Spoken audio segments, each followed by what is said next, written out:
Welcome to Courage Keepers, and welcome back to the Courage Keepers podcast, the space where we explore the grit, the heart, and the intentionality it takes to lead a life of impact. If you're new to the show, our philosophy is simple. Courage isn't just a fleeting feeling or a one time act of bravery, it's a practice discipline. We believe that by identifying and walking specific courage pathways, we can transform our personal and professional lives from the inside out. Today, we're taking a deep dive into two essential tracks: core values and commitment. To help us navigate this, I'm thrilled to welcome a man who truly embodies the title of Courage Keeper and Courage Champion. He's the head coach of the Springfield College men's lacrosse team, the very place where his journey began as an All American goalie. His resume is a masterclass in leadership across every level of the game. Before returning to his alma mater, he spent nearly 2 decades building Endicott College into a national powerhouse and later led the Boston Cannons to the MILL championship as their head coach. He's a leader who knows that building a championship culture isn't about the scoreboard, it's about the character of the people holding the sticks. Please welcome back Sean Quirk. Thank you, Sean, Dr. Yeager. yes, sure. Sean, tell us a little bit about your journey back to Springfield. Absolutely. It's great to be with you and see you today. You know, it's you ask about the journey back to Springfield and to where really my collegiate experience began. Each place that I've been, I've made it intentional that place really meant something to me and was influential in why I went to coach there. When I went to Endicott, it was, a brand new program, a philosophy of really building something, an institution. And the culture was very similar to what I experienced at Springfield as an undergrad and then as a graduate assistant. And then after my time at Endicott, when I went to coach the Boston Cannons, I'm originally from Connecticut, but I'm a Boston guy. And the opportunity to coach that team was a no-brainer, and at that level. And after Coach Bugby at Springfield College had decided to retire after 42 years, and that positioned open, it was a no-brainer for me. It was a place that I began my collegiate playing career at, my coaching career at, and the mission of the institution aligned with me. And to be able to represent the incredible alumni that we have at Springfield and to take over Coach Bugby's legacy that he had built for so many years and decades, really, is why I made the choice, and that journey led me back to Springfield. Yeah, it's amazing, Sean. It's when I get to see you, when I've been out there visiting, you're in your element out there, and I think that's really exciting. It's almost like Springfield was a calling for you to go back there. That's amazing. Also about, since we've known each other for a long time, can you chat a little bit about your heart journey from, adolescence to now and how that's made you stronger? And I'll let you kind of share what that heart journey means, because it's big time stuff. Yeah, absolutely. I appreciate that. For those of you that are obviously listening and watching, Coach Yeager here, we go way back, really from when I was 18 years old, really learning to love this game and this position. And I happened to go to a clinic that he was running at Lincoln Sudbury High School in Massachusetts. And it was one of a kind, really. You didn't see goalie training on the physical end and the mental end of things back in the early 90s. And it was really at that clinic, one, that I met Coach Yeager, but then where I just really began to even appreciate the position more. That was when I was a junior in high school. But previously, before that, I started playing this game in the first grade. My brother introduced it to me. He's 5 years older, played Division I lacrosse. In the seventh grade, I was going for a physical at my middle school for actually soccer, and the school nurse had picked up on an irregular rhythm in my heart. And one thing led to another. I ended up at Boston Children's Hospital, where I had open heart surgery to correct an atrium septum defect. Uh, I then was somewhat fearful of running and exercising a lot. And that's part of the reason I chose to play goalie. Uh, I don't know if it was the smartest thing, right? Having balls thrown at you at that speed to your chest, but it's what I did, and it became my passion. But that heart surgery taught me a lot of things. It taught me to appreciate life a lot. A lot of that same defect that young children have in particular don't live past their mid 20s if they don't have it corrected. And as my life journey has gone on, I've had some things come up with heart issues. Nothing serious enough to have another open heart surgery, but I have a leadless pacemaker that is directly implanted into my heart. That just when my heart level is elevated to a low level, it kicks in. I only use it about 9% of the time. So I feel like I am blessed. I'm healthy. I participate in everything that anyone would, but it's given me appreciation, one, for life, and to really, no pun intended, to lead with your heart and to see the joy in others and to always try to do the right things with your heart. So, somewhat of uh, a thing that I've really lived with my whole life for the most part as a young adolescent. And there's not a day that I don't go think about it, whether it's seeing my scar or that pacemaker kicks in and going to my cardiology appointments in Boston. It's something that, is close to me, and I'm very blessed. Yeah, yeah, and that's it's just amazing, and I appreciate your vulnerability in sharing this because that heart has a double meaning, for you, Sean. And speaking of the heart and wholehearted living, can you talk a little bit about the humanics philosophy at Springfield College? Because I know that has been a draw for you to bring yourself back there, and its relationships to core values and commitment that are actually part of that model. Mm, absolutely. My high school lacrosse coach, Paul Adams, was a Springfield alum.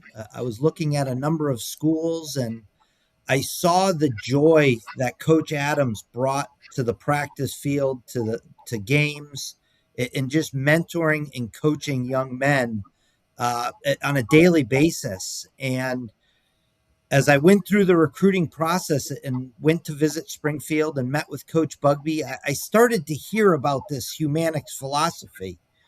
And when you walk across the campus of Springfield, you will literally see thousands and thousands of upside down triangles. And what that triangle represents is spirit, mind, body.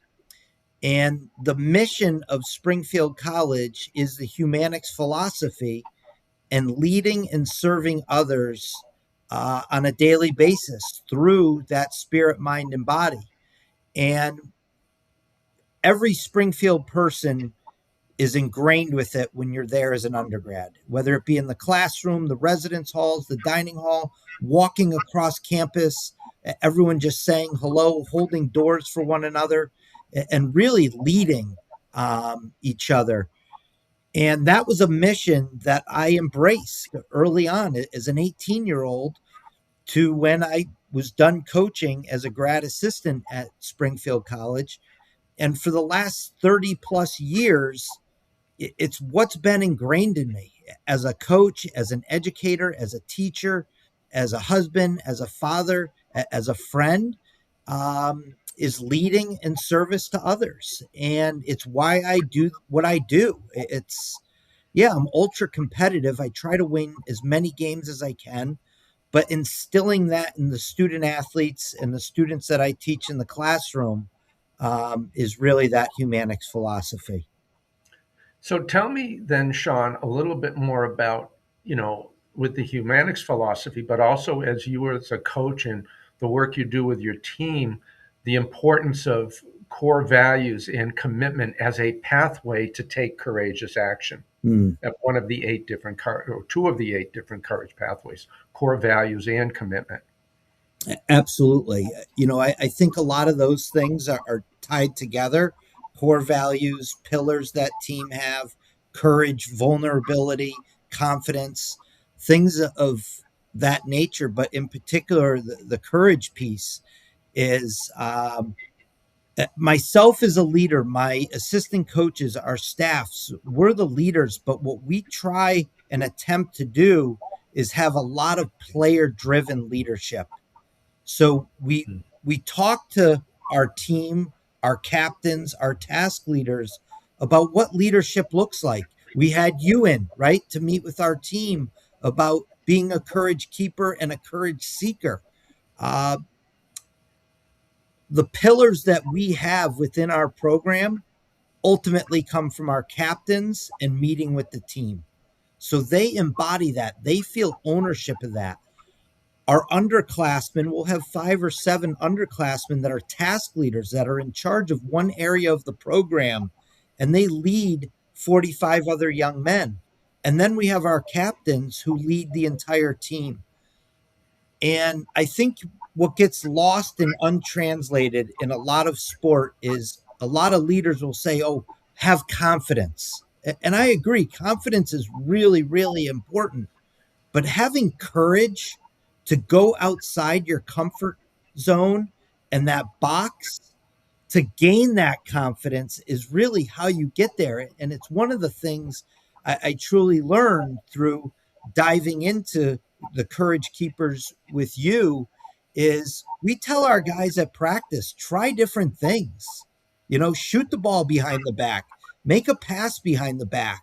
Like, have courage to do that, and you might fail, but eventually you're going to master that skill. And now, come a critical point, maybe in a game, you're landing that pass or that shot. They see that, and that's ultimately where their confidence comes from. Um, but that's a really important piece that I think gets missed at all levels, whether it be youth, certainly youth, middle school, high school, college, and professionally, is that culture piece, right? And the Mhm. team dynamic piece and what that looks like. We get so caught up in, as college coaches, recruiting and the tactical part of the game in every sport. When you have a really strong culture, you're going to do amazing things. Yes, on the field, in the court, maybe in the swimming pool, whatever the arena is. But when it hits the fan, you're going to come back to those relationships and that culture to ultimately drive success on and off the field. I love what you're saying there because I think as developing that really healthy culture, Sean, you develop a level of psychological safety for everybody on the team, so that athletes are not afraid to take some of those risks that you talk about, and for addressing others when they need to be addressed. Going on that point, can you respond a little to that taking some of these risks that are meaningful.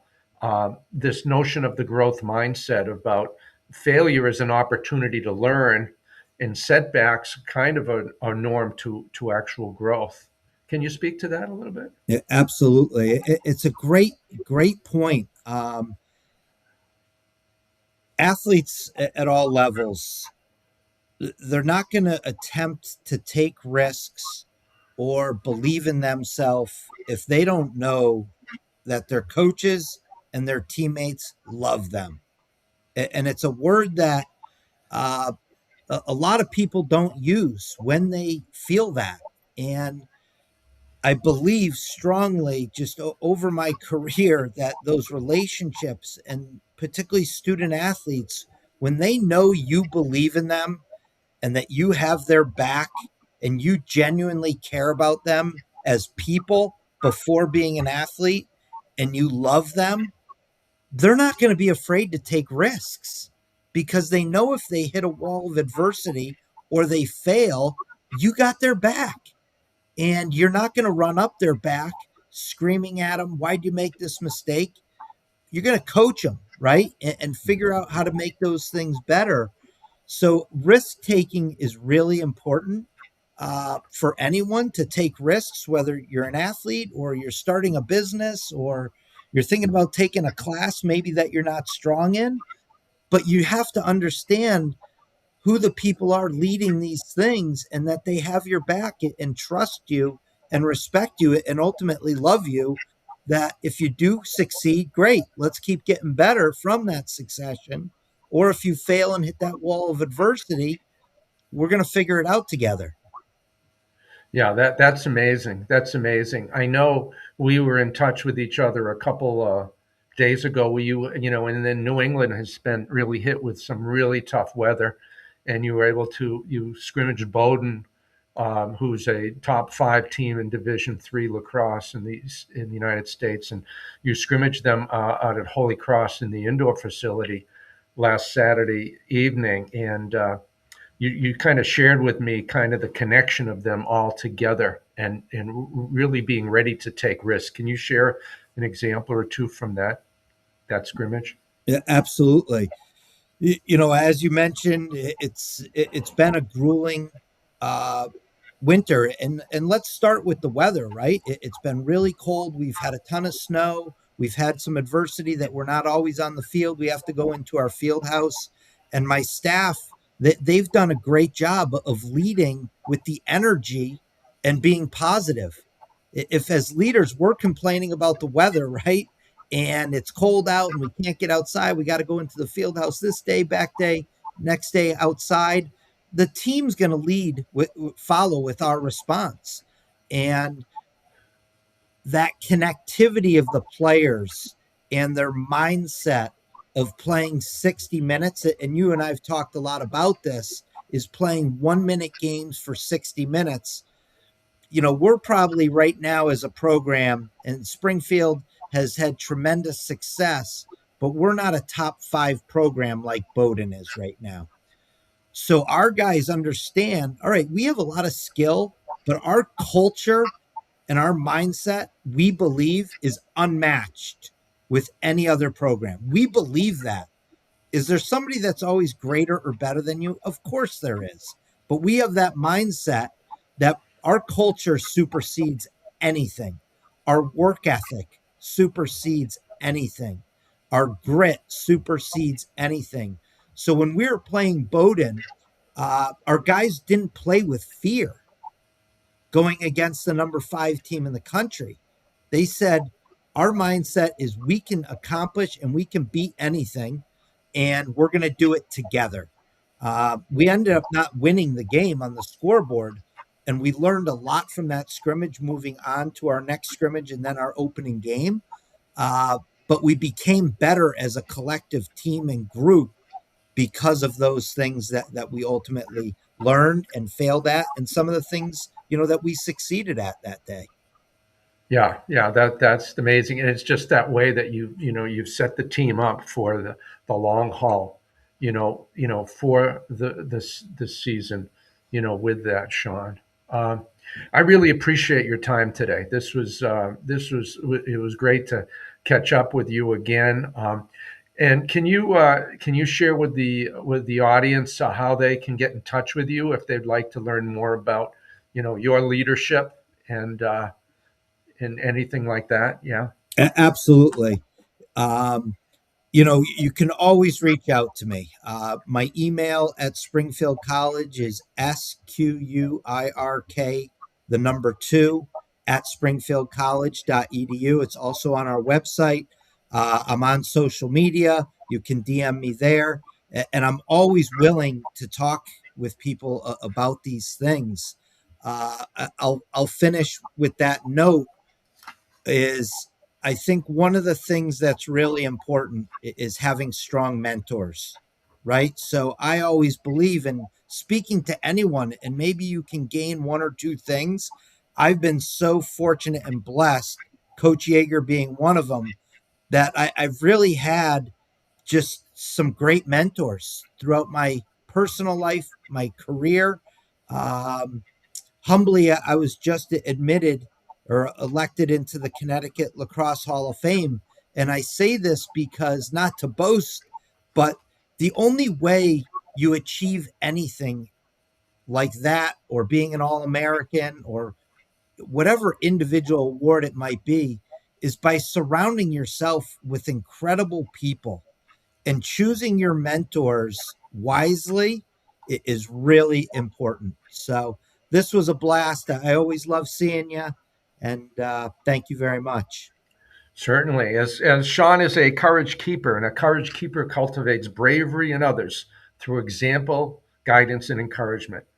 A courage keeper, uh, has been and are continues to be courage seekers themselves, developing consistent capacity for brave actions, thus modeling how to behave in difficult situations. Sean, as a courage keeper, supports others as they take risks and venture outside their comfort zones. Thanks you so much again, Sean, for your time today, and I look forward to catching up with you soon.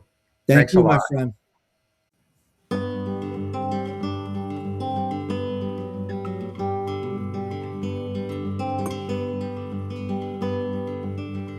Yes.